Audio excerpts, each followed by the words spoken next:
Y no me está dejando aquí. Ahí está. Entre 2 veces A, ¿no?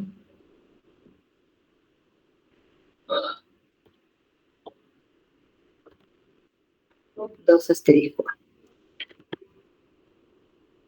Opa.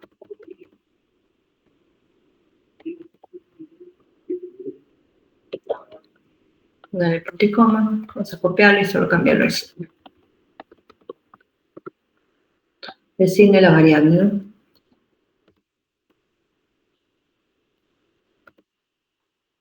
Con signo menos. Entonces, de ahí tendríamos pues esa función. Como decíamos, el nombre tenemos que... le colocamos al final su en también, está faltando. Y lo grabamos. A la hora de grabar le colocamos el nombre. Ya está, ya él por defecto botó el nombre. Entonces simplemente grabamos. Y en la ventana de comandos tiene que ser tal cual. No podríamos solamente mencionar ecuación 2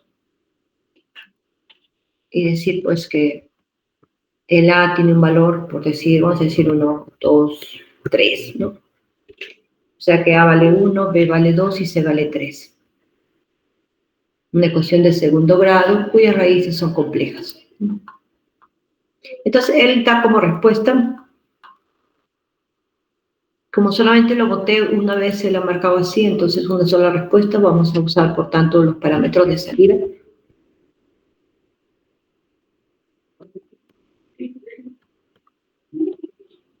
Vamos a marcar el parámetro de salida aquí. X1, X2. Y vamos de una vez a poner 1, 2 y 3. Entonces él ya muestra, ¿no?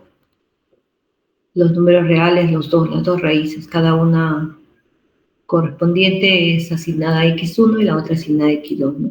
Eso permite que en ese tipo de problemas uno pueda de repente usar ese resultado, ¿no? Podríamos de repente, a la hora de tener esas raíces X1, X2, ya podríamos usarlo en parte de otro programa, ¿no? Entonces, esa es la manera en la cual uno tiene que trabajar una función, ¿no? Tener cuidado con los elementos de salida, tener cuidado con los elementos de entrada y también el nombre, ¿no? Que tiene que coincidir con el archivo.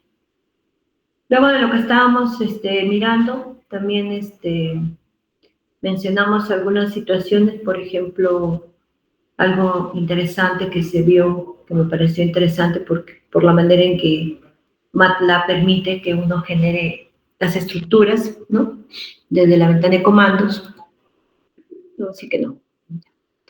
Entonces,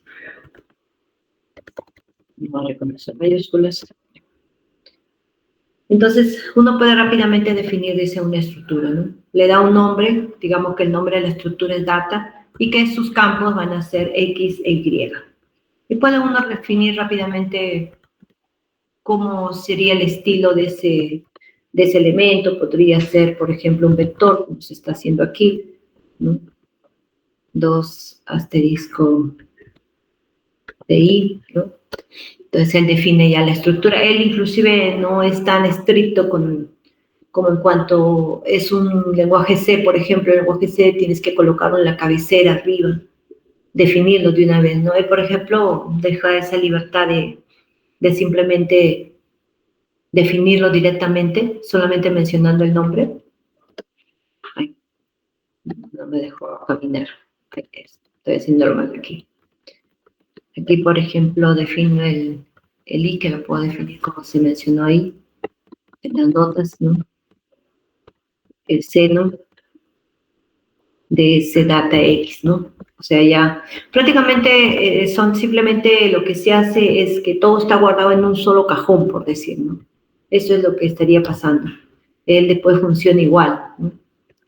Ya si uno quiere ser más estricto y usar en sí el comando strap directamente, porque ahí no se ha hecho de esa manera, ya uno puede definir entonces, y para eso uno necesita definir el campo y definir el valor. Es decir, si tú quieres construir una estructura hay que definir campos y valores. En este caso el campo es el X y el Y, y los valores son los que se les va a asignar, ¿no? Entonces yo puedo decir campo, ahora vamos a limpiar todo, CDC, calidad, limpiar todo, dejamos todo limpio, ya. Entonces vamos a crear un campo, campo 1, ¿no? Porque depende de la cantidad de campos que quiera definir. Uso, ahora viene lo interesante. El uso de esas comillitas aquí, a ver, creo que es esta. No.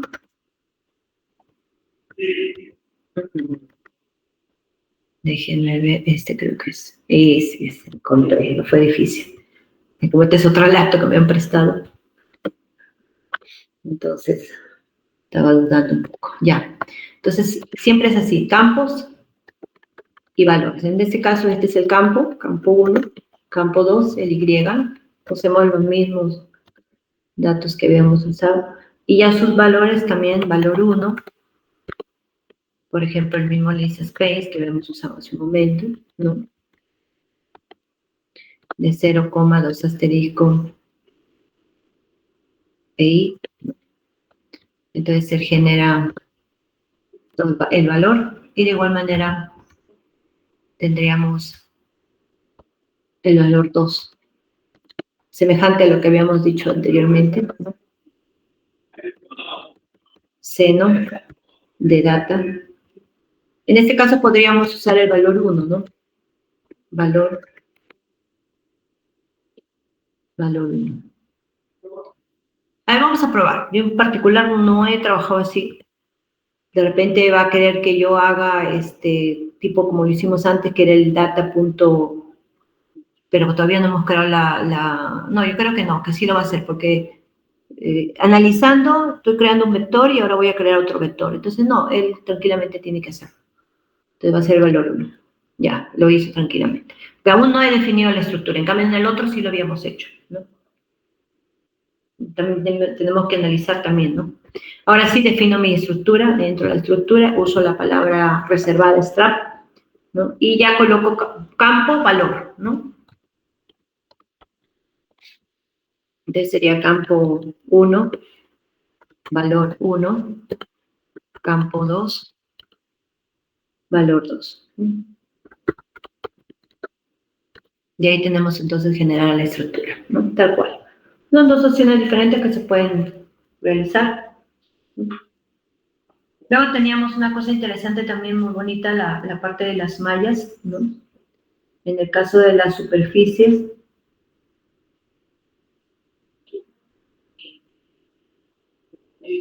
por ejemplo, queremos nosotros representar la superficie de una función, ¿no?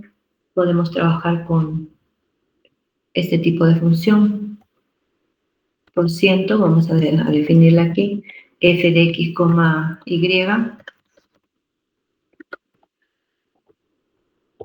igual a x por el exponencial.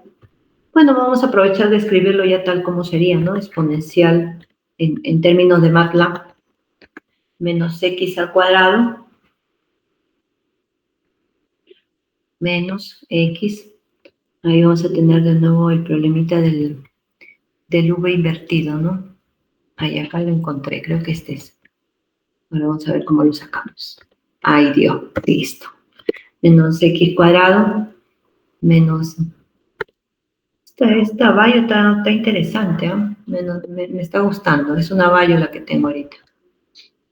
Está bastante práctica. Tiene todos los símbolos ahí. Normalmente uno trata de dar origen a los símbolos a veces con los códigos ASCII porque no están directamente en la computadora, pero esta la tiene. Lo tiene mencionado ahí. Bueno, entonces tendríamos ahí, como es un por aquí iría el por, ¿no? El por. X por exponencial menos x al cuadrado menos y al cuadrado, ¿no? Entonces, uno quiere graficar ese tipo de función.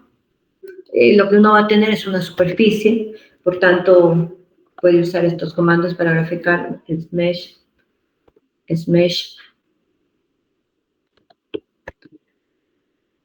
Vamos a escribir pero tengo que acostumbrarme de dónde están acá está, donde están los simbolitos. Ya. Copiamos lo de arriba ya que ya lo hemos escrito bien, ¿no?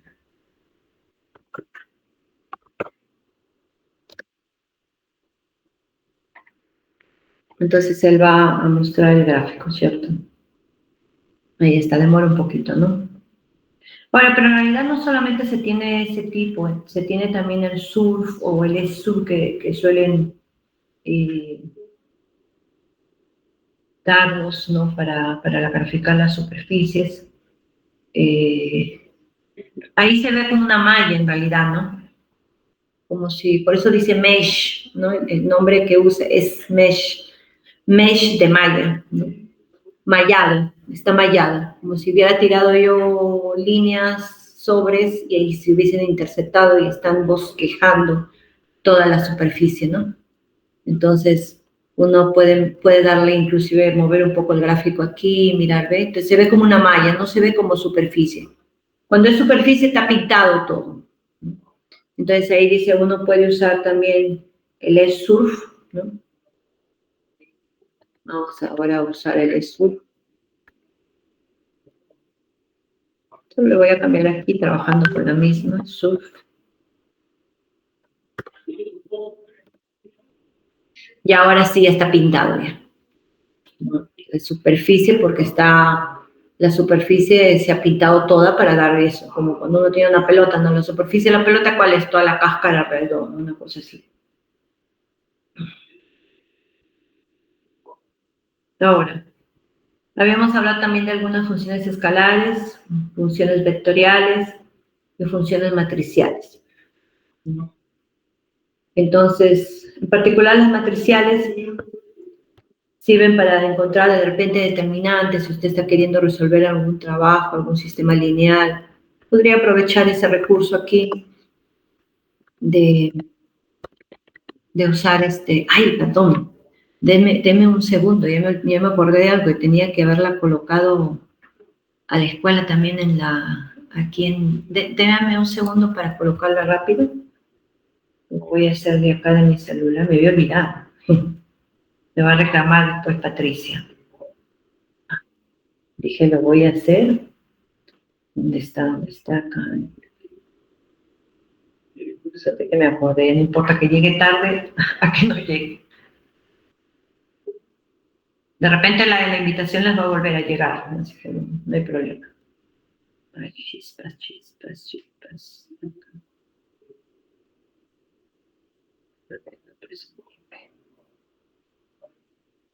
Ya. Listo.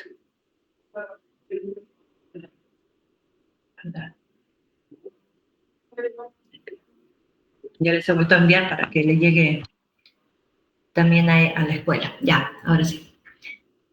Entonces estábamos hablando con respecto de las funciones matriciales, ¿no? Ya habíamos conocido una que es la longitud. Ahora usted puede también trabajar el tamaño de una matriz. Por ejemplo, una matriz A, digamos, que tenga 2 filas, 1, 2, 3, vamos a separarlo por punto y coma, 3, 4, 5. 2 filas, 3 columnas, ¿no?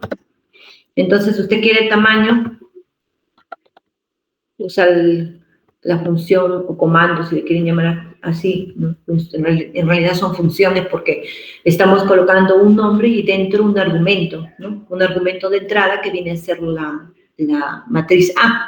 Entonces, en realidad, el nombre que le corresponde es una función matricial, que uno suele decirle comando, ¿no? Comandos. La respuesta aquí es 2, 3, entonces también puede usar esto porque está en la misma situación de un archivo M como el de las ecuaciones. Tiene 2 parámetros de salida, entonces esos parámetros de salida usted lo puede aprovechar. Yo quiero recoger esos parámetros de salida, entonces como veo que las respuestas salen 2, entonces lo correcto sería, si lo necesito, es colocarlo de esta manera, el tamaño de la matriz A.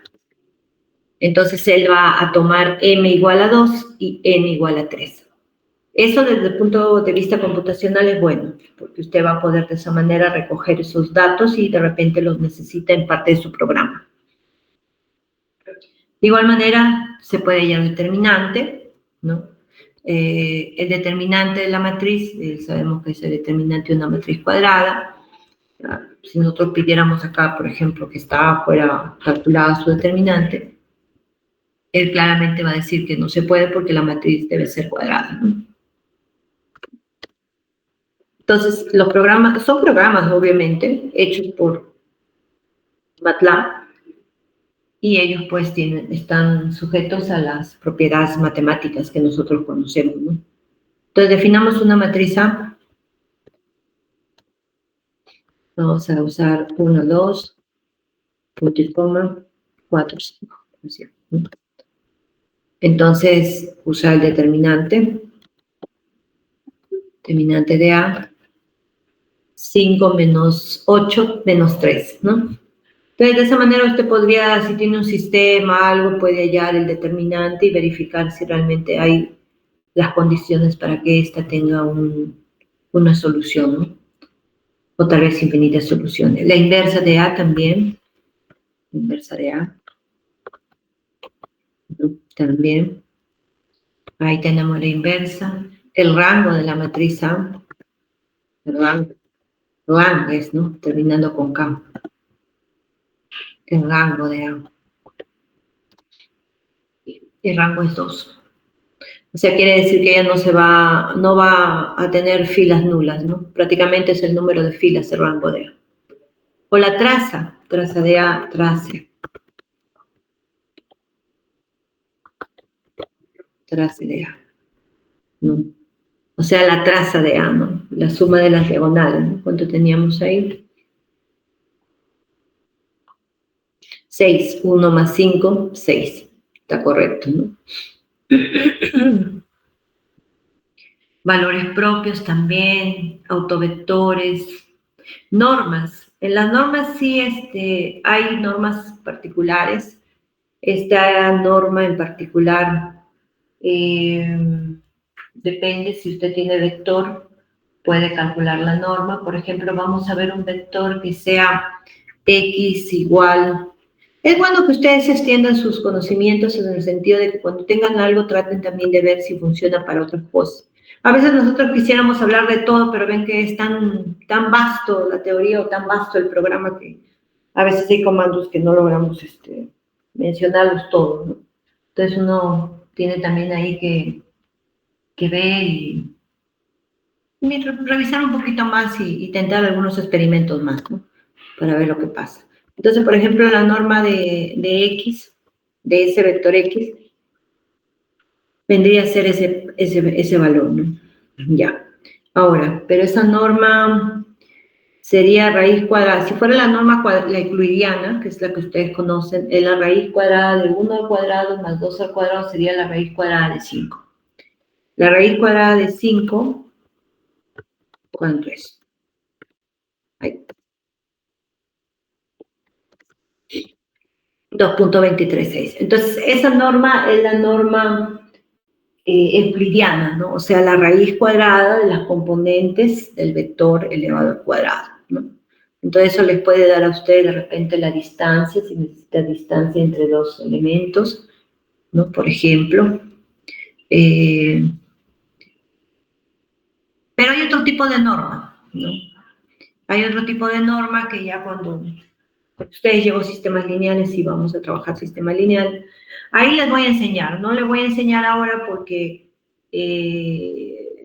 no es todavía el momento, ¿no?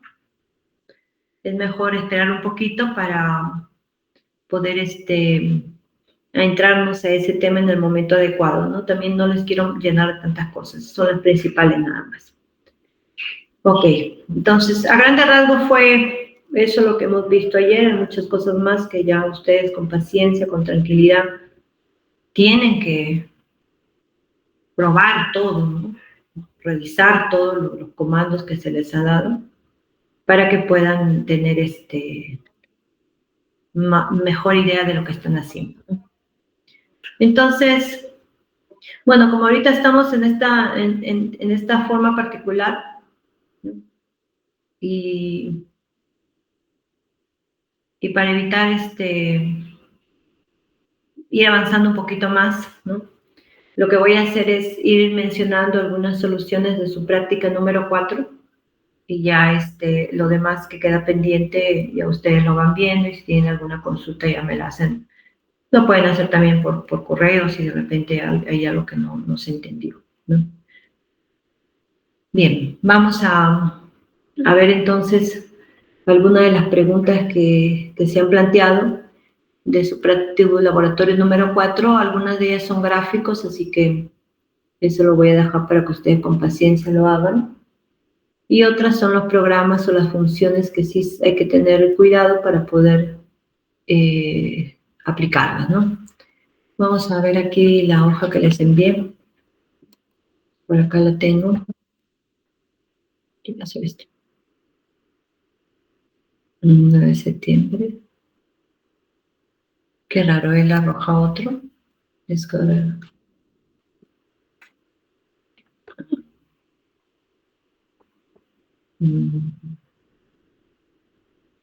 Esta es la... Bueno, no sé qué pasó ahí. Que hizo otro archivo. Bueno, vamos a ver aquí lo siguiente. Enviados. Los había enviado ayer. Laboratorio, acá está. Aprovechando que acá lo tenemos. Ya. Entonces vamos a observar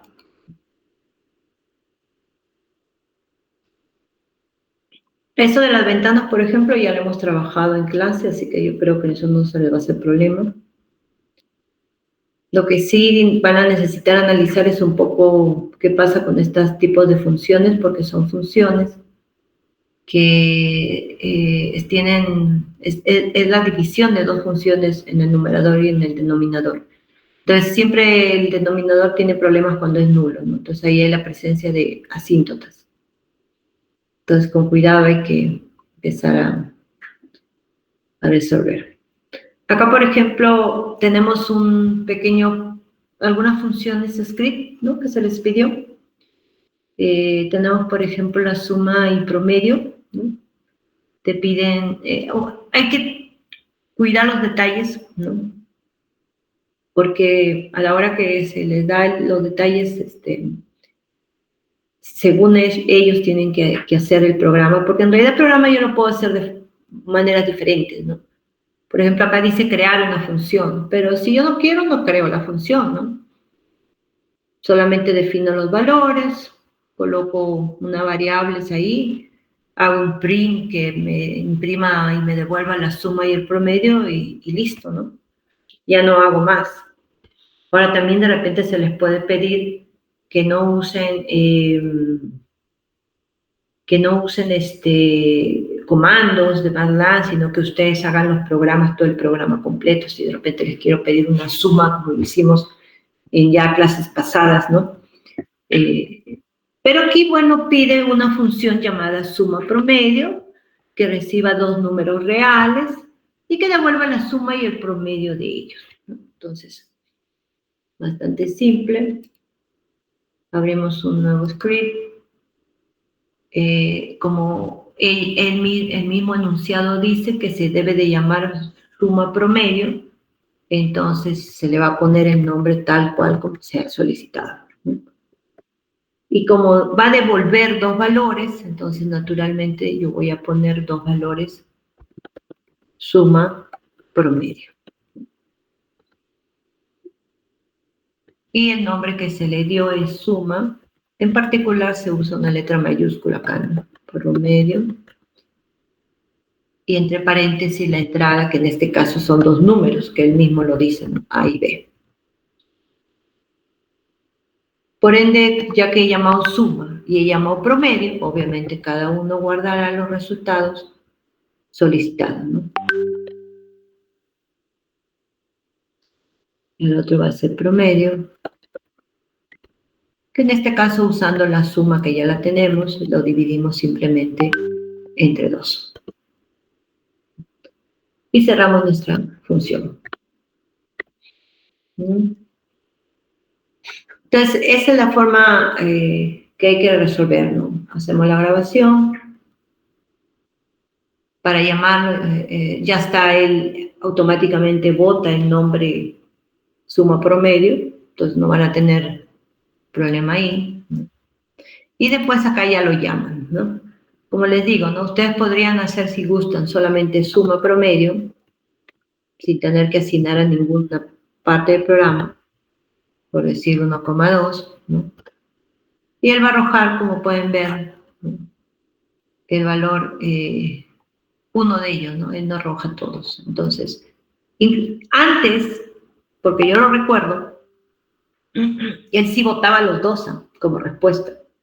Ahora parece que para evitar el poco uso, ¿no?, de las propias parámetros de salida, entonces ellos ya lo han restringido y ahora solamente están votando, cuando se coloca de esa manera, una respuesta. Pero antiguamente salían las 2.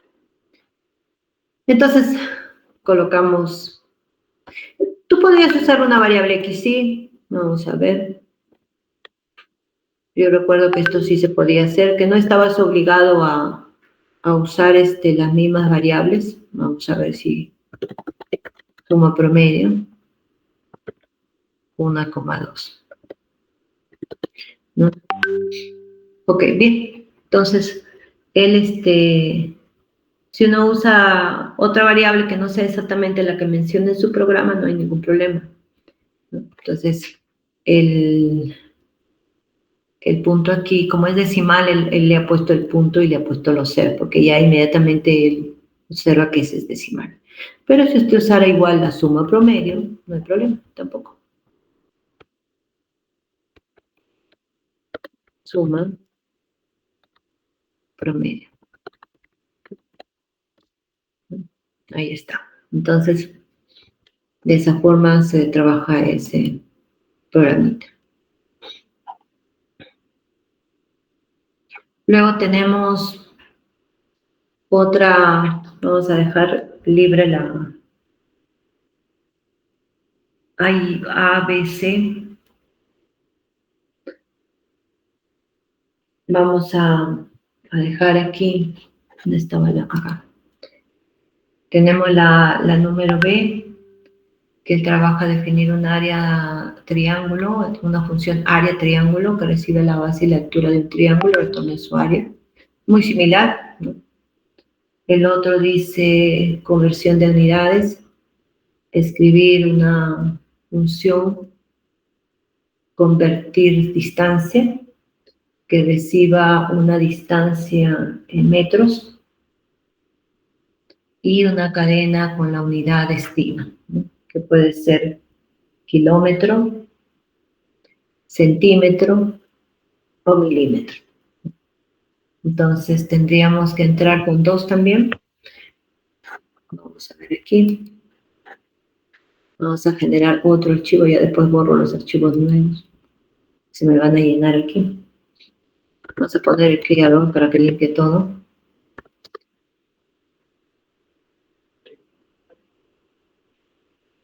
Función. Resultado. Sí, porque él no pedía una función que reciba una distancia en metros y una cadena, no dice parámetros de salida, pero sí tiene que recibir, dice, la distancia y la unidad de destino. Entonces tiene que ser de esos 2 tipos, ¿no? Ya. Entonces tendría que ser resultado igual y convertir distancia, y la entrada dijo que son de 2 tipos, una número distancia y otra unidad.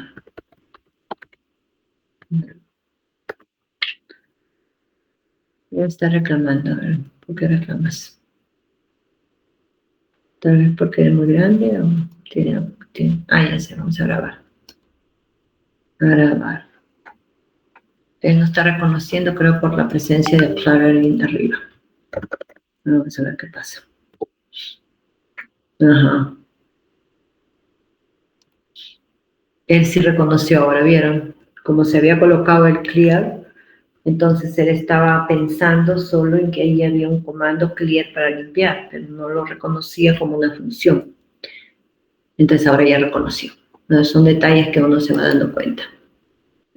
Input dice, puede ser no usado. Puede que estuviera reclamando. Vamos a ver qué pasa si él dice algo más. Opción regresará valor significa 6.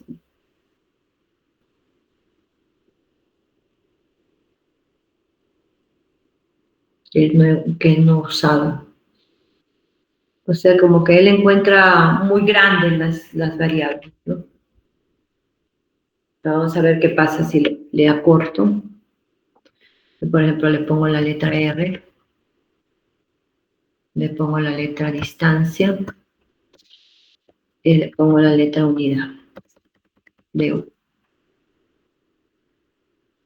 Igual. No tiene nada que ver.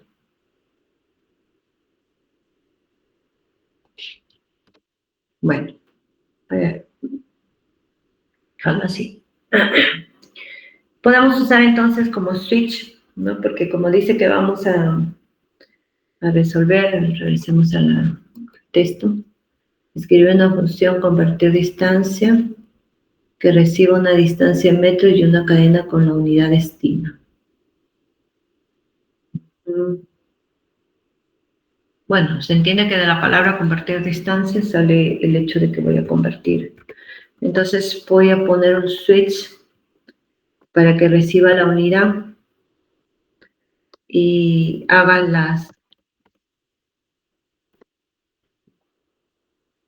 el case, un caso, es decir, que sea kilómetros. ¿Dónde estás? Por aquí estabas, acá está. Kilómetro. Y que entonces haga como resultado distancia entre 1000, ¿no?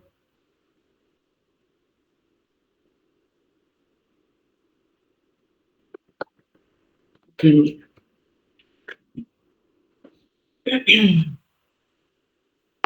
Para escribirlo en función de kilómetros, ¿no? Igual el case para centímetros, y en este caso el resultado sería distancia multiplicado por 100, ¿no? ¿Dónde estás? Por 100, ¿no? Vamos a ponerle punto y coma aquí. Punto y coma aquí.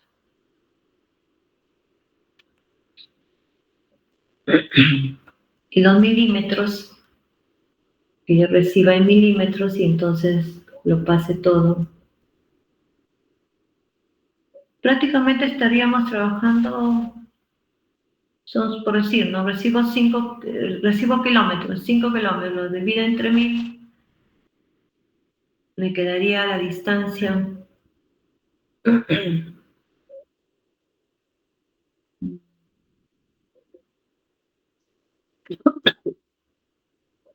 Menos que reciba 5000 metros, por decir. Bueno, él no especifica exactamente, ¿no? Como que puedo yo hacer varios tipos de conversión. A ver, dice. A ver. Escribir una función que reciba, ya, en metros. Eso yo no estaba considerando. Pero ya me está pareciendo raro. Reciba en metros. Recibe 5000 metros. Dividido entre 1000, 5 kilómetros. Salen 5 kilómetros. Está correcto. Por decir, 10 metros para que te salga en centímetros por 100. Está bien. 100, te salen los 1000 centímetros. Y así. Está bien. Ahora está entendido. Y finalmente, el case para los milímetros.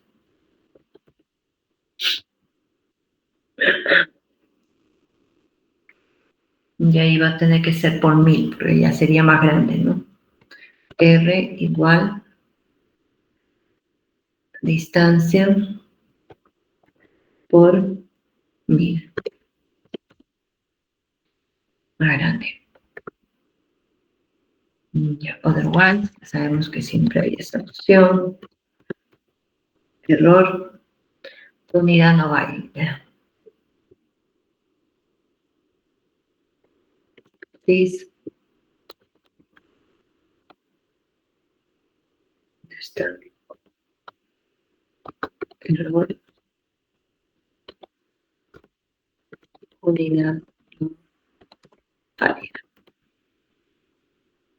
Finalizo.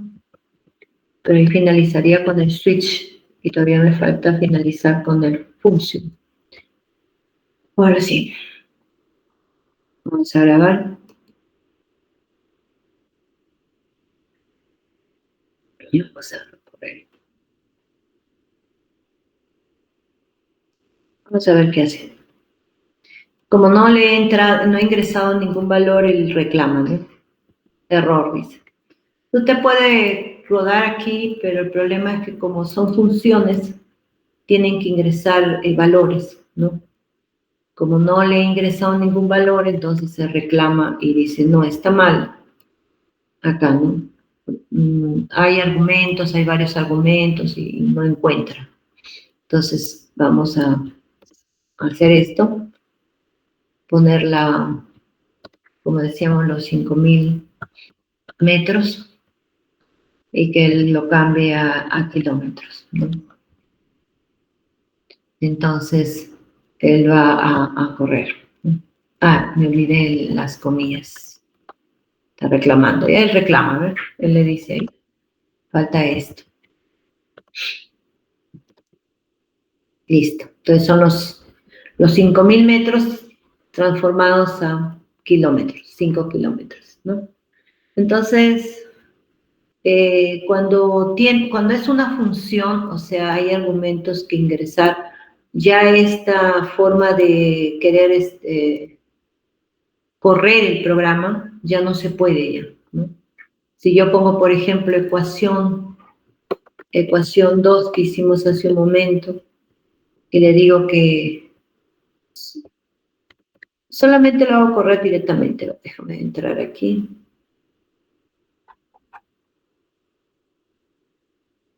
No hay de ecuación. Tú le dices, córrelo, él rápidamente reclama. No puedo porque hay muchos argumentos y tengo que hacer estas operaciones y no los tengo. Entonces ya no funciona eso de querer rodar directamente como antes, ¿no? Tengo que definirle sus parámetros de entrada para poder ejecutar, si no, no hace nada, ¿no? ¿Qué pasa en la ecuación 2? No está reconociendo. Ah, son 3. Me he olvidado que son 3. Yo le he puesto 2 más. Ya, 3. Entonces, ese va a ser el problema para funciones. Para funciones tiene que usted definir sus parámetros de salida para que le salga o pueda ver usted los resultados o los pueda usar en algún momento. Esa sería la idea, ¿no? Si yo tengo parámetros de salida, la idea es que yo los pueda usar después, ¿no? Entonces, para eso están siendo creadas. Bien. Entonces, este es otro tema. Vamos a ver el rato. Entonces, vamos a ver otro aquí, a ver uno de ustedes que trabaja en estadística, ¿no? Pueden aprovechar aquí y ya empezar a ver temas de estadística, usar los comandos.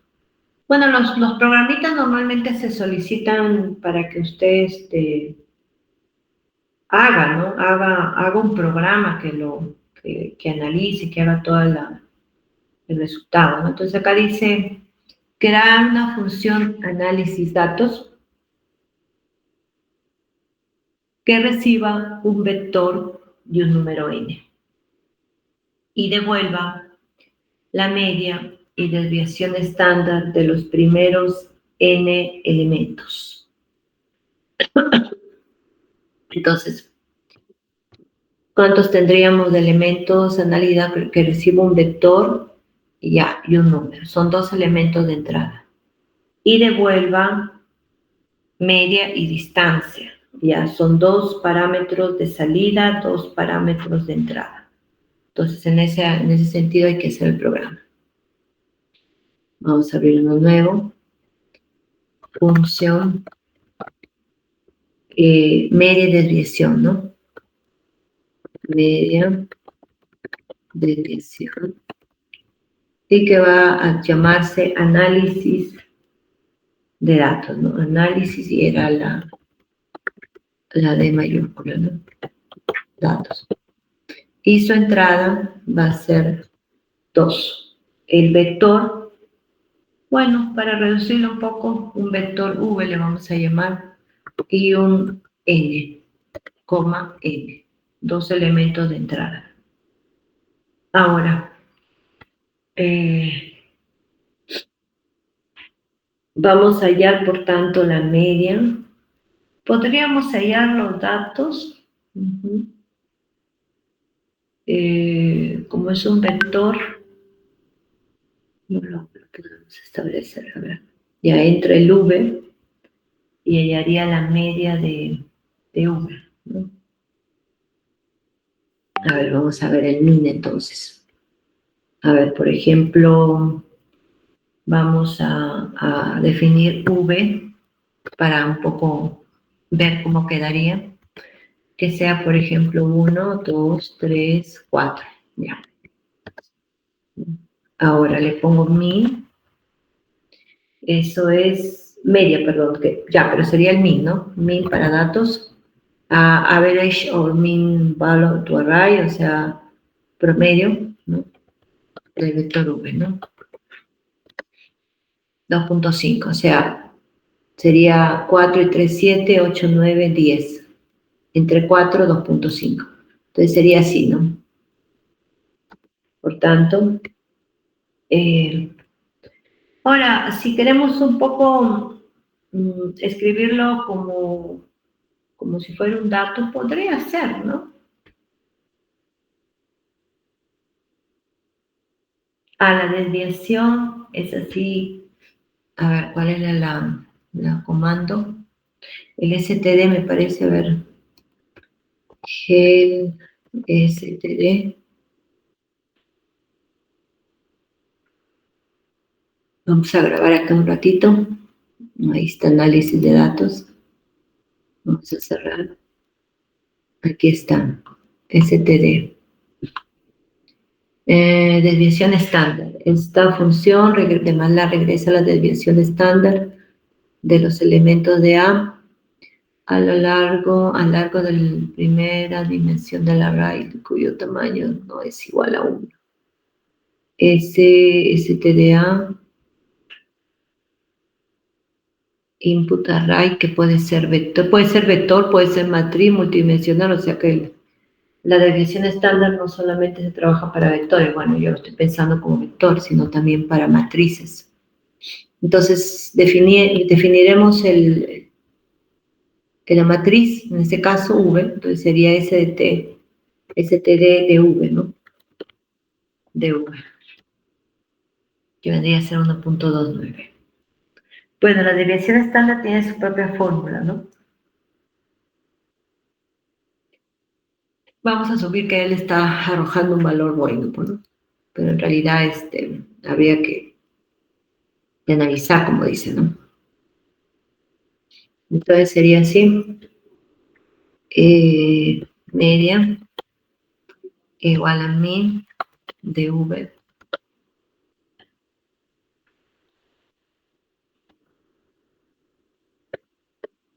y el otro es desviación igual a STD de V. Punto y coma. N.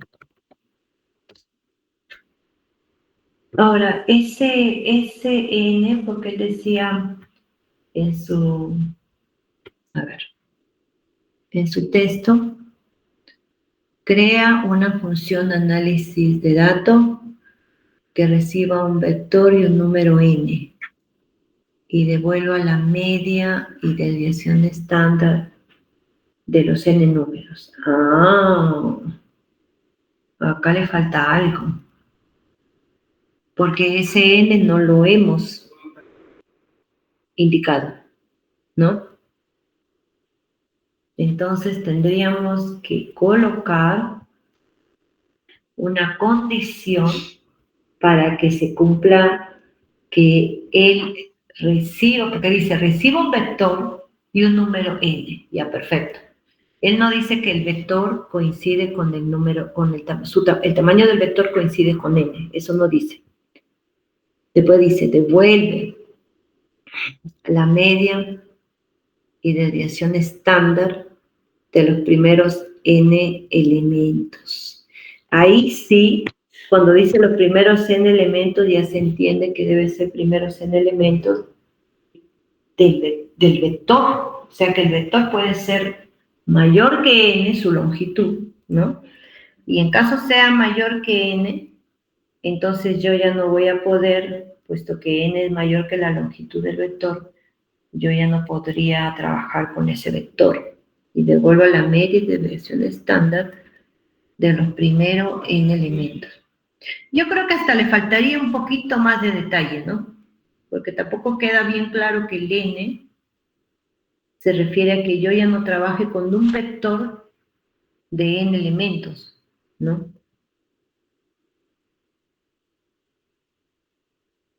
¿No? A menos que yo lo restrinja. Ya lo podemos restringir entonces. Que solamente vamos a usar n elementos. Y ahí ya funcionaría. A ver, vamos, ya creo que ya. Ahí uno tiene que estar ahí analizando el texto, ese problema de texto, ¿no? A ver, por ejemplo, vamos a crear, antes de seguir aquí, vamos a cerrar un rato. Parece que así está siendo. B es igual, por ejemplo,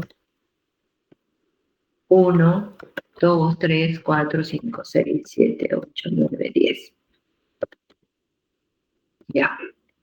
Pero yo no quiero, y aparte defino un n, que puede ser 5. Así se entiende el texto, ¿no? Yo tengo un vector, tengo un n, ya, yo le pongo 5. Entonces dice, yo necesito la desviación y la media para cuando ese vector tenga solo esa cantidad de elementos.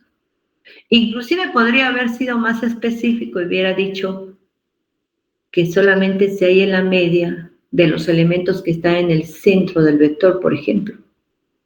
Entonces podríamos hacer esto, considerar solamente los elementos del vector que van de 1 hasta n.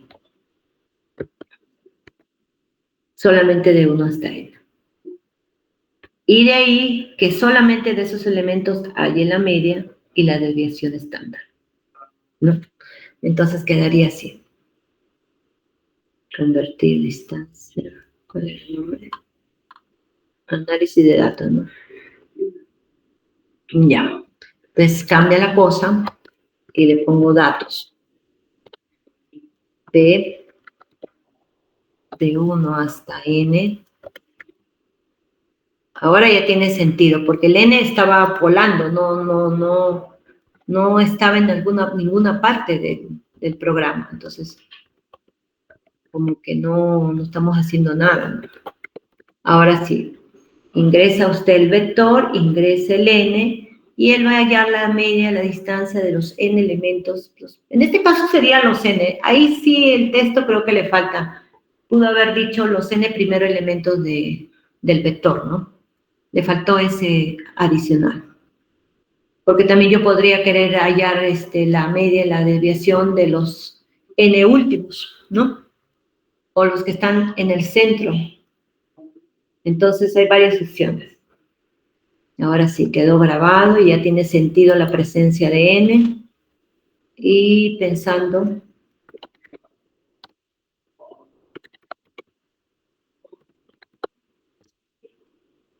Ya sabemos que esto no va a correr a menos que mencione a la función con sus elementos de entrada.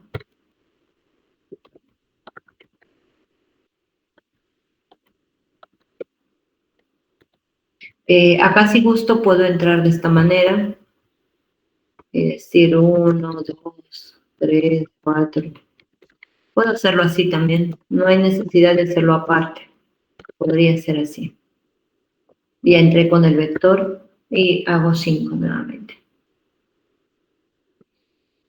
En este caso sale diferente porque ya usé todo eso.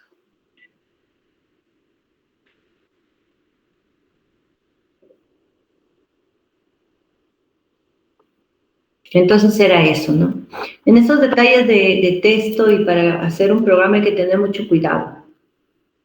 Y siempre preguntar, ¿no? Porque a veces quien redacta a veces se le pasa cosas, ¿no? Entonces hay que tener este cuidado. Cómo van a ingresar los elementos, quiénes van a hacer las entradas, quiénes van a hacer las salidas, ¿no? Entonces aquí tenemos. Vamos a hacer uno último más y de ahí ya observamos un poco de la parte de la semana número 5, la teoría que hay que avanzar porque si no nos va a faltar tiempo. Una forma, un ratito acá me está escribiendo.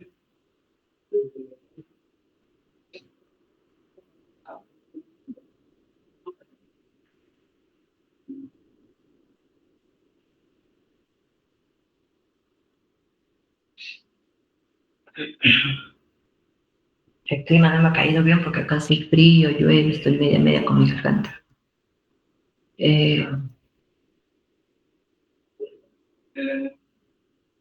Ya. Creo que me está.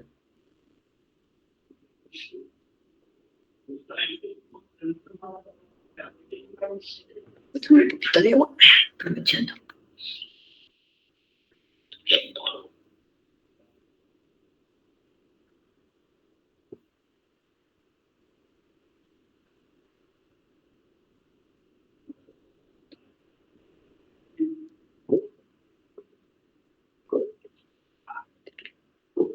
Ok. Esta última, por ejemplo, de orden ascendente, pueden observar ahí los elementos, crear una función, se va a llamar es ascendente, que reciba un vector, acá está un poquito menos, creo, y devuelva true si sus elementos están en orden ascendente estricto. Y vamos a tener lo siguiente. Como es ascendente, yo entiendo menor a mayor, ¿no? Por ejemplo, tengo un vector V1, V2, V3, ¿no? Y vamos a necesitar comparar uno con otro. Ascendente, ¿no? No sé si lo vamos a hacer así.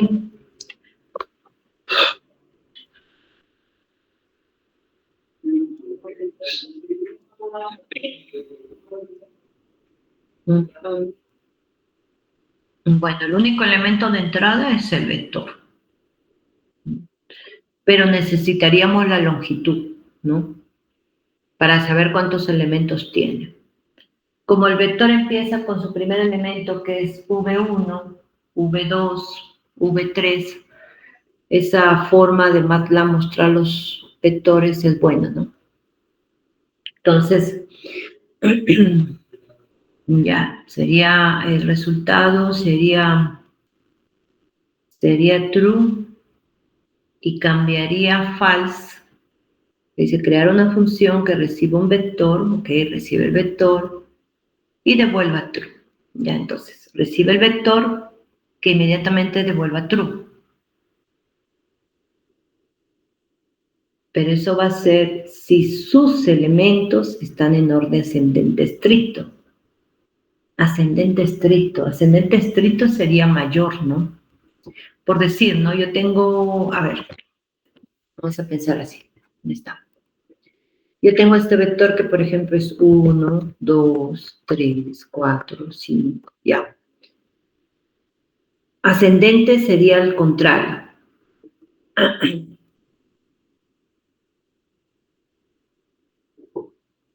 No, está bien, ascendente, hacia arriba.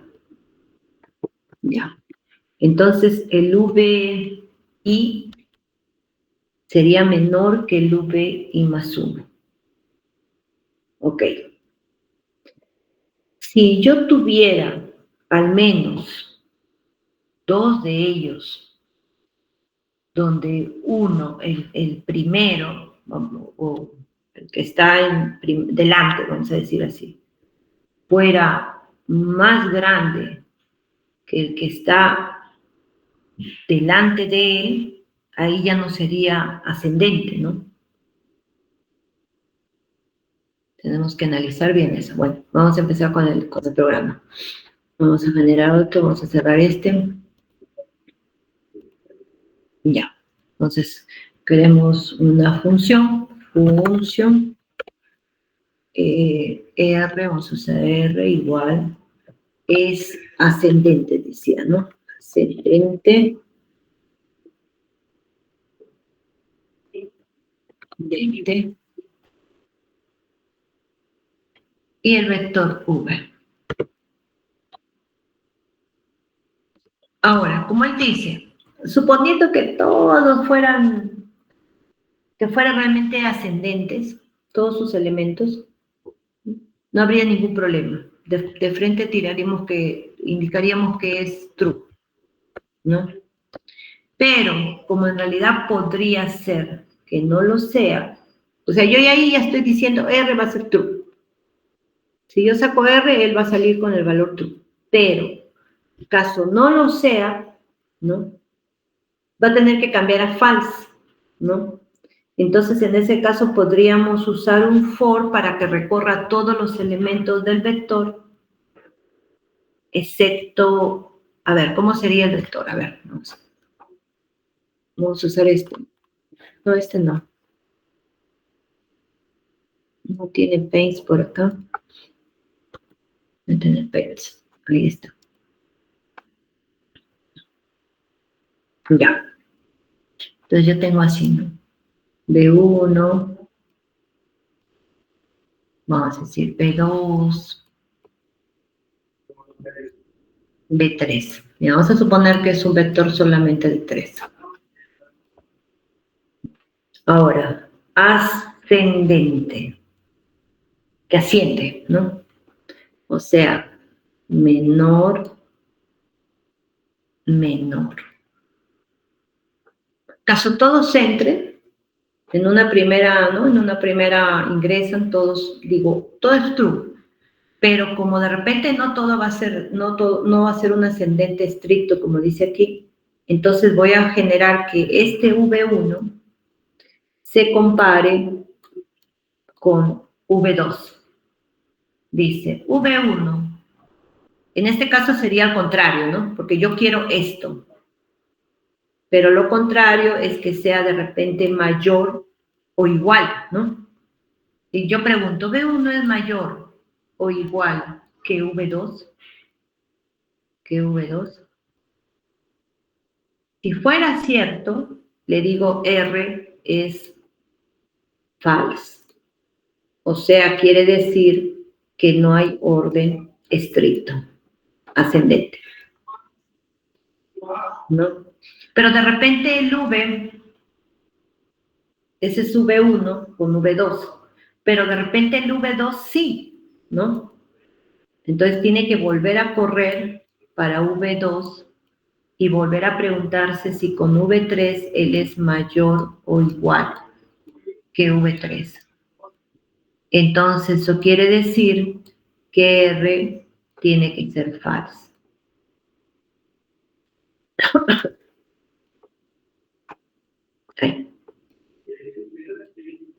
false. Ahora, pero yo tengo que ahora ver cómo lo voy a hacer en mi programa esto, ¿no? Entonces, por eso es que yo les digo que ustedes siempre tienen que tener un papel y un lapicero para que puedan analizar. Entonces, para que esto yo lo haga mi programa, yo veo que acá hay un I y acá hay un I más 1. Y aquí, entre estos dos, el I tendría que ser 1.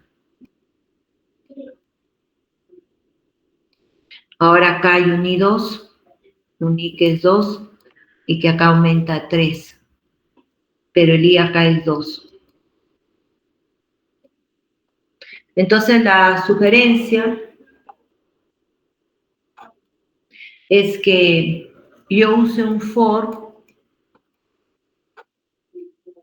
que vaya de I igual 1 hasta, miren que llega a 2 nada más, y la longitud de este vector es 3.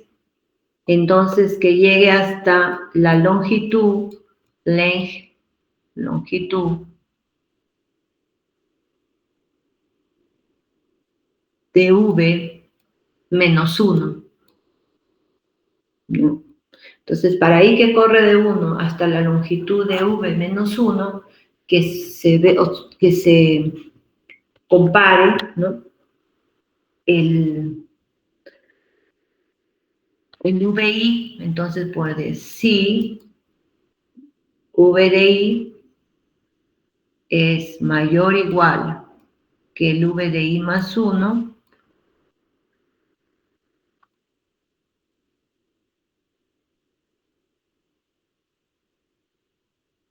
que R sea falso, ¿no? R sea falso. ¿No?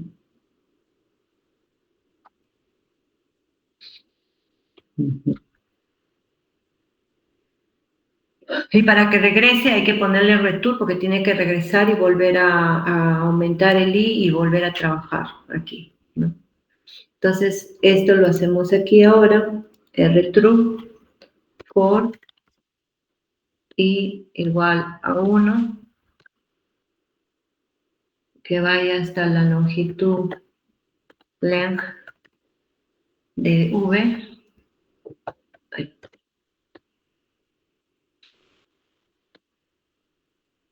menos 1, está menos, menos 1, ¿no? Y él va a hacer eso entonces.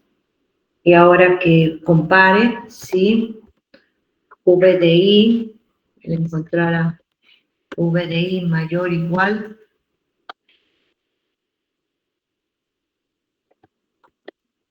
igual que V de I más 1, de I más 1,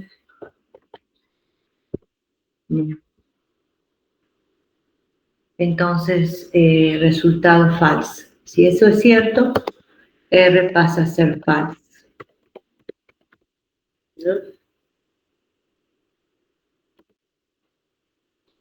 Tenemos que regresar para que continúe con el más for y podemos cerrar ahí, ¿no? Ahí, pen, y el en ahí y el en acá. 3 en que faltaba, ¿no? Acá le ponemos el punto y coma en estos, punto y coma, punto y coma. Ya, grabar. Ya tiene el nombre ahí. Y ahora botamos el R. No, vamos a usar el V que habíamos dicho. Bueno, vamos a usar el ascendente. True, porque él ya tiene el R, ¿no? Como él ya tiene el R acá arriba, caso no, ninguno entra a este for ni a este if, entonces no va a pasar nada. Es verdad, todos son ascendentes estrictamente. Pero caso no fuera, entonces vamos a cambiar a ver este 2, este es 1. Él vota 0, ¿no? Entonces él entró y cambió, vota 0. Entonces eso va a ser lo que corresponde.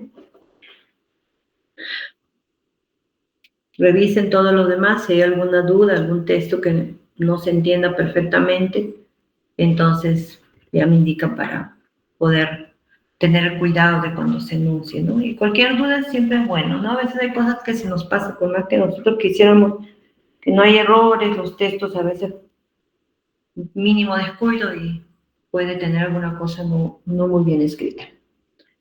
Bien, entonces terminan ustedes de avanzar la solución de ello. Quería entrar a otro tema porque ya el tiempo nos va a ganar. Y quería mencionar, este texto estoy prestándome de las clases que hice anteriormente para otro curso, así que esta primera parte no es una parte obligatoria para ustedes, pero me parecía interesante mostrarles porque realmente hay muchas cosas en la programación. Su programación de ustedes es bien simple en realidad, pero nosotros podemos inclusive analizar un programa como este muy pequeñito, ¿no? Este programa que en realidad te va a dar como resultado el producto de X por Y a la N, ¿no? Y hay una forma interesante, usted puede definir una proposición en función del N y puede demostrar que realmente es posible mostrar matemáticamente que lo que sucede dentro de este programa es cierto. Como depende del N, entonces lo puedes hacer en forma inductiva.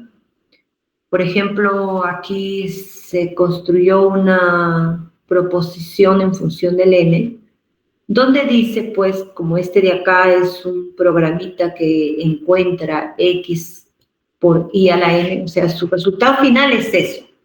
Pero ¿qué es lo que pasa? Como en toda matemática, ustedes saben de que cuando ustedes dicen N puede ser 1000, puede ser 2000, puede ser 3000, 10.000, 1.000.000. Entonces ahí es donde entra a tallar la inducción matemática. La inducción matemática como una necesidad para demostrar que algo es cierto para un N lo bastante grande, ¿no? Cuando el N es pequeño no hay problema, ¿no? Entonces, estos programitas pueden, sus resultados, ser analizados en forma inductiva, como el caso de este en particular, porque depende del N, y demostrar que realmente el programa ejecuta las instrucciones y que realmente da como respuesta final para un N bastante grande el producto de X y a la N, ¿no? Solamente me estoy apoyando en esto apenas para que ustedes conozcan.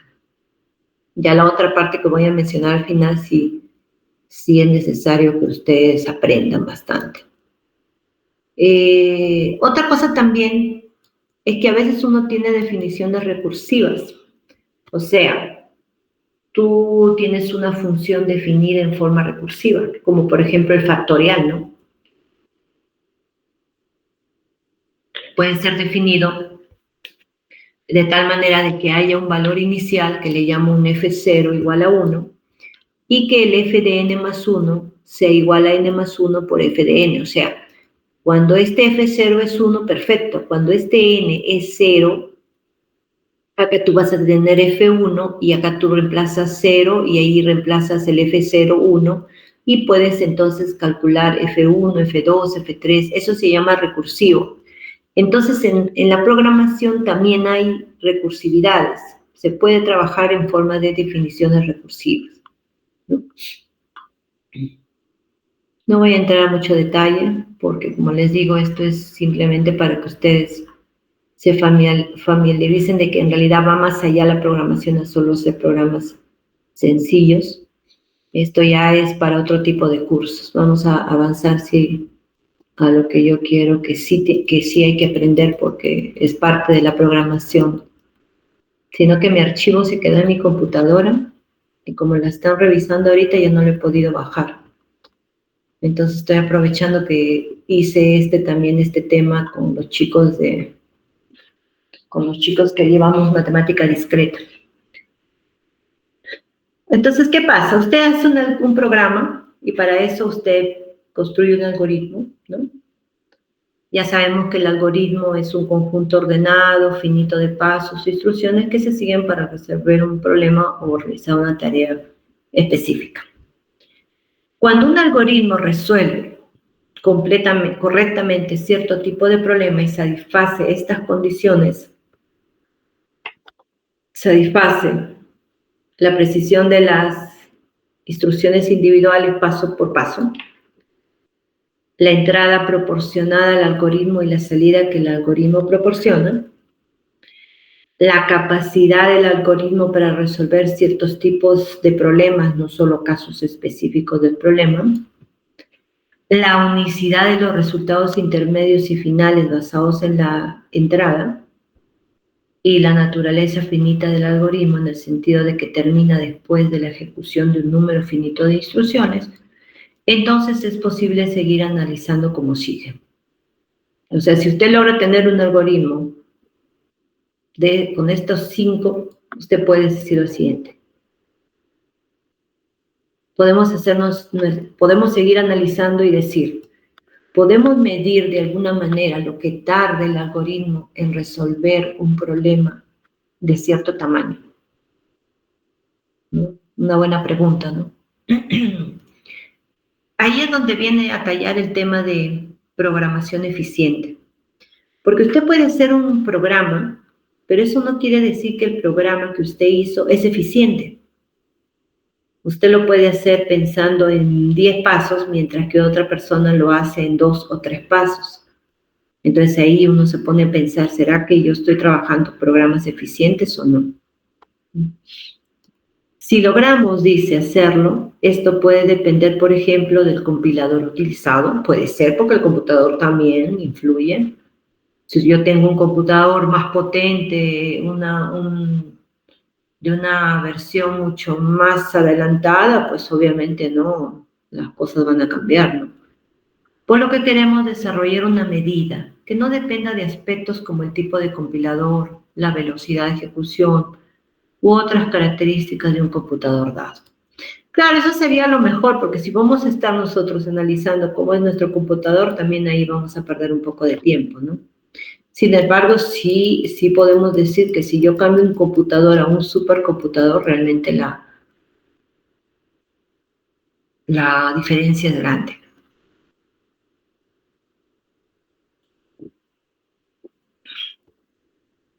Por ejemplo, si queremos calcular n factorial para n entero positivo, nos preguntamos, ¿con qué rapidez podemos hacerlo? Si queremos calcular a la n para n los reales y n los enteros, nos preguntamos, ¿existe alguna función de n que nos describa la rapidez con la que un algoritmo dado para tal exponenciación lleva a cabo esta tarea? Entonces son varias preguntas que queremos nosotros ahora de alguna manera responder, ¿no? Supongamos que podemos contestar preguntas como las planteadas antes en el punto 1. Entonces, si tenemos 2 o más algoritmos que resuelvan un problema dado, habrá tal vez una forma de determinar si un algoritmo es mejor que otro, ¿no? En particular, supongamos que queremos analizar el problema de determinar si cierto número real X está presente en la lista de números reales a sub 1 a sub n. Aquí tenemos un problema de tamaño n. Si existe un algoritmo que resuelva este problema, ¿cuánto puede tardar en hacerlo? Para medir esto, buscamos una función f de n, llamada función de complejidad, en tiempo del algoritmo. Esperamos que el valor de fn, tanto aquí como general, se incremente al incrementarse n.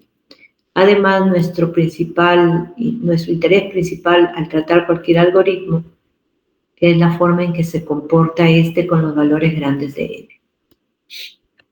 Entonces, nosotros podemos analizar de la siguiente manera, de una forma general, con la siguiente definición. Si yo tengo dos funciones, f y g, que van de los enteros positivos a los reales, vamos a decir que g domina f o viceversa, F es dominada, perdón, o F es dominada por G, si existen constantes M y N, M en los reales, K en los enteros, tales que el valor absoluto de F de N sea menor o igual que M por el valor absoluto de G de N, para todo N en los enteros donde N es mayor o igual que K.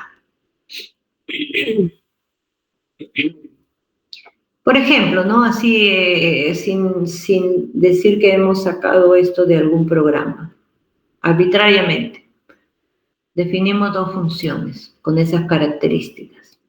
Una de ellas, f de n igual a 5n, y la otra, g de n igual a n cuadrado, para n entero positivo. Entonces, ambas son de este tipo. F y g van de z de los reales. Si queremos calcular, ¿no? Por ejemplo, 1, F1, 5, F2, 10, F3, 15, F4, 20, F5, 25. Pero si nosotros calculamos en G5, también es 25. Pero si calculamos 4, me va a dar 16. O sea, estoy en esto, que F en 4 es 20 y que G en 4 es 16. O sea, que el F4 es más grande que G4. Pero cuando es 5, los dos son iguales. Y cuando es 6, Gn es más grande que Fn, ¿no? Entonces podemos concluir esto. Para n mayor o igual que 5, n cuadrado es mayor o igual que 5n. O sea, que el valor absoluto de Fn va a ser más pequeño que el valor absoluto de Gn. Entonces, hemos llegado a la definición de arriba. Esta demostración no es una demostración muy formal, es bastante intuitiva, ¿no? Porque estamos mirando los valores de uno en uno y comparando entre ellos. En realidad, es fácil porque partiendo de que el n es mayor o igual que 5 y el n es positivo, yo le multiplico el n a ambos lados aquí y entonces ahí tengo la forma general, ¿no? Que el n cuadrado es mayor o igual que 5n. O sea, en esa parte, ahí sí es bien matemático, esta parte que ha concluido. Y tenemos entonces que el f de n en valor absoluto es menor o igual que gn, y si nosotros miramos la definición acá, quiere decir que el m es 1 y que el n en este caso es 5, porque es para n mayor o igual que 5, ¿no? Entonces, estaríamos en la definición de arriba y podemos decir, por tanto, que en este caso f, el llamado, el g domina a f, o lo mismo, f es dominada por g. Bueno, en ese caso los autores se escriben de esta manera, ¿no? Cuando sucede esa dominación que menciona, F se dice que pertenece o que es de orden G. O sea, el hecho de que G lo esté superando, lo esté dominando, ¿no? Hace que F pertenezca a su grupo de orden G, ¿no? Se dice de esa manera. Pertenece o es de orden G. Entonces, ¿qué es lo que pasa? Que nosotros podemos de alguna manera demostrar que los algoritmos que construyamos sean de cierto orden. O sea, que estén dominadas por algunas funciones, en otras palabras. Estén dominadas por una constante, como dice acá la tabla inferior, por una constante, esté dominada por una función tipo logaritmo, estén dominadas por una función tipo identidad n, ¿no? O n cuadrado. Por ejemplo, imagínense que fuera n cuadrado. O sea que cuando el n va a 0, cuando este n cuadrado lo domina, ¿no? Imaginando que, por ejemplo, aquí tenemos el n cuadrado, porque esta es una función de n cuadrado.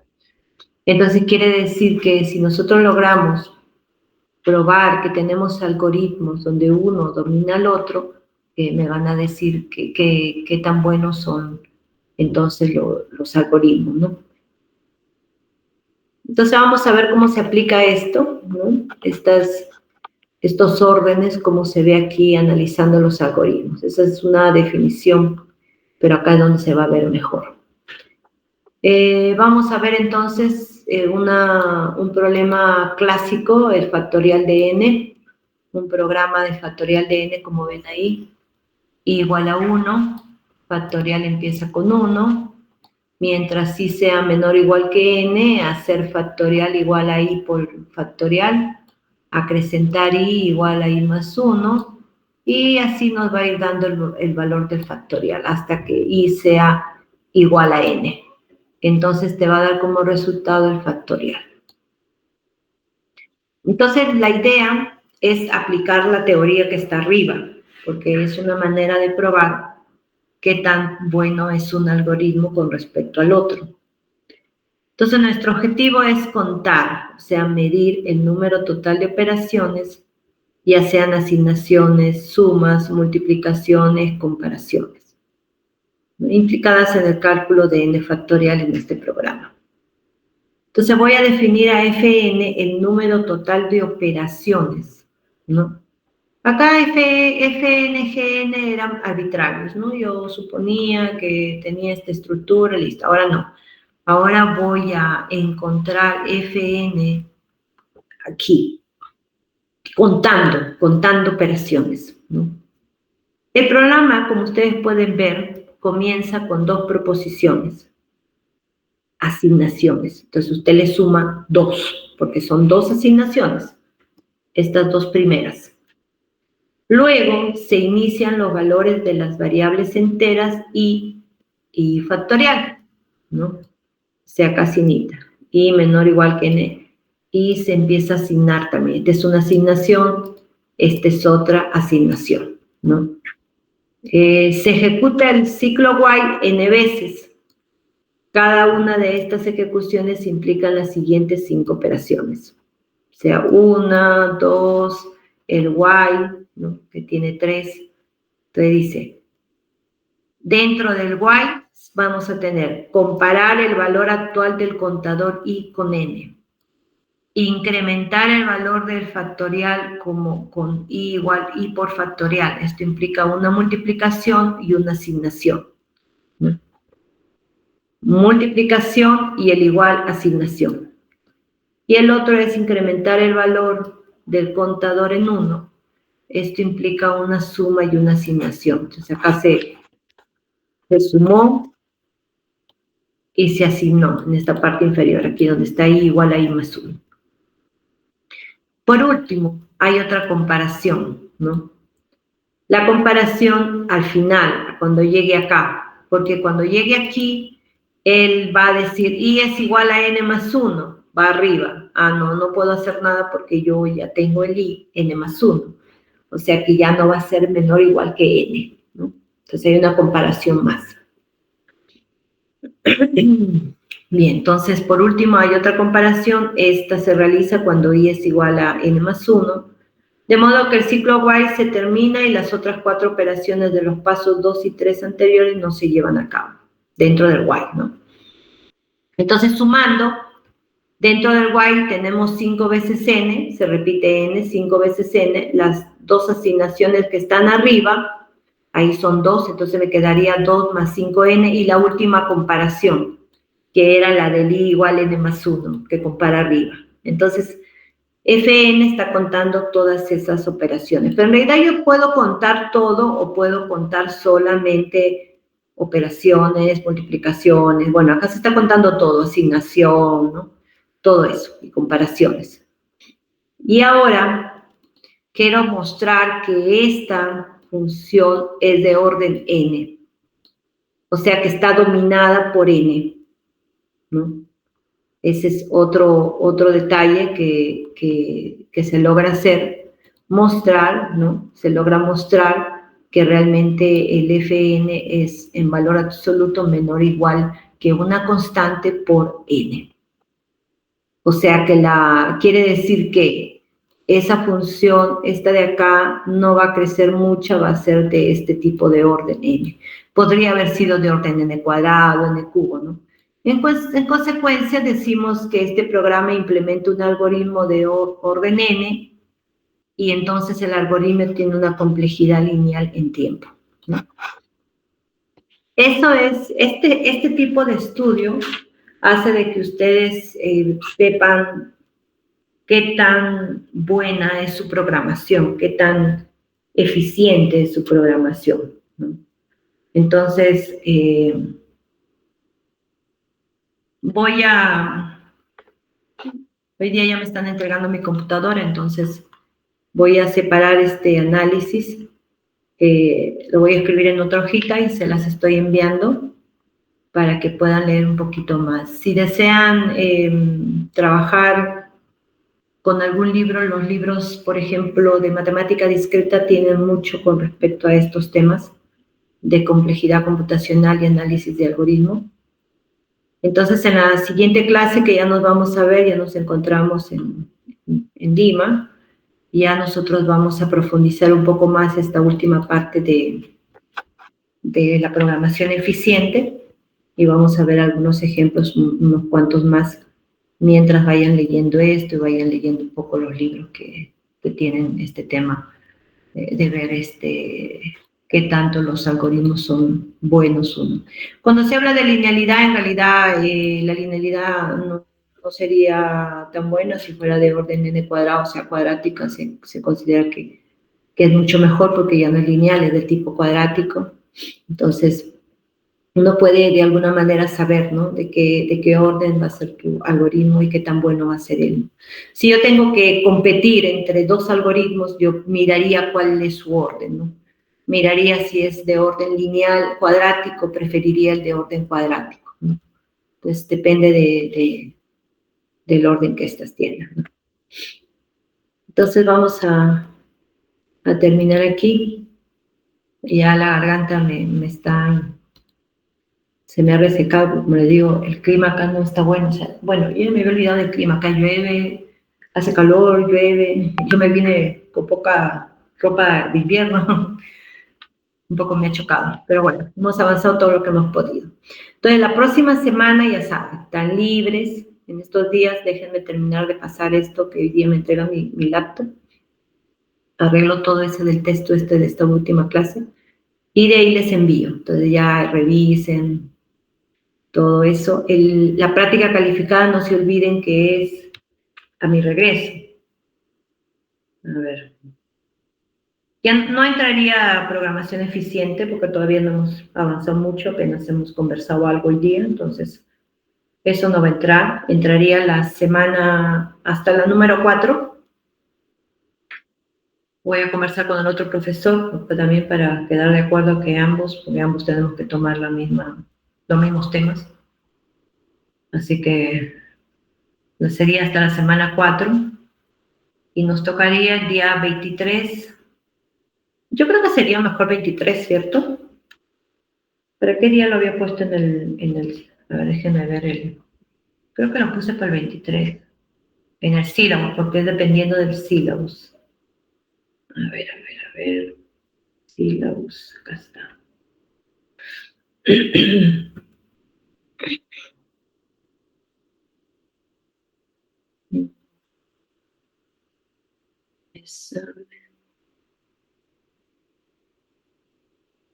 Ya, acá estamos, 22 y 23, ¿verdad?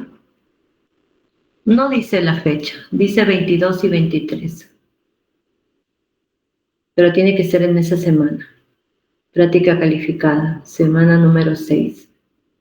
Entonces, la próxima semana están ustedes liberados, estudien, revisen bien todas sus prácticas.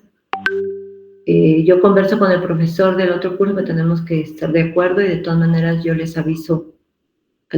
Con Ángelo les aviso si se ha quedado. Por mi parte, yo considero que debe ir hasta la semana número 4, pero de todas maneras voy a conversar con el profesor, ¿no?, para quedar de acuerdo, porque en caso iría un poquito más, a lo más podría ir la parte de los algoritmos que hoy día hemos conversado. Yo hago una práctica ahí y le envío, Y si veo que hay algo más que agregarles que les ayude, lo colocamos.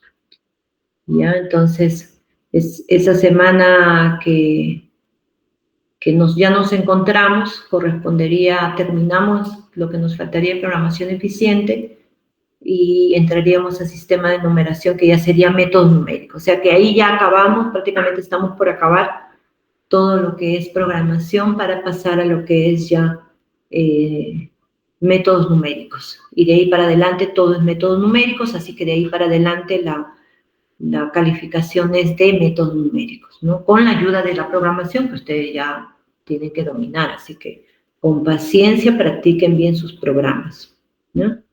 Entonces nos estamos viendo el lunes 22 de septiembre, primera hora. Cualquier cosa yo aviso antes de este fin de semana, porque después voy a estar desconectada. Más tardar domingo, yo les diría alguna cosa con Ángelo y ya está, quedamos ustedes con todo lo que se requiera, ¿no? Bien, muchas gracias por la atención y también por la colaboración, ¿no? Ya nos encontraremos el 22 entonces. Que tengan una buena tarde. Hasta luego, profesora. Hasta luego. Hasta luego, profesora. Hasta luego.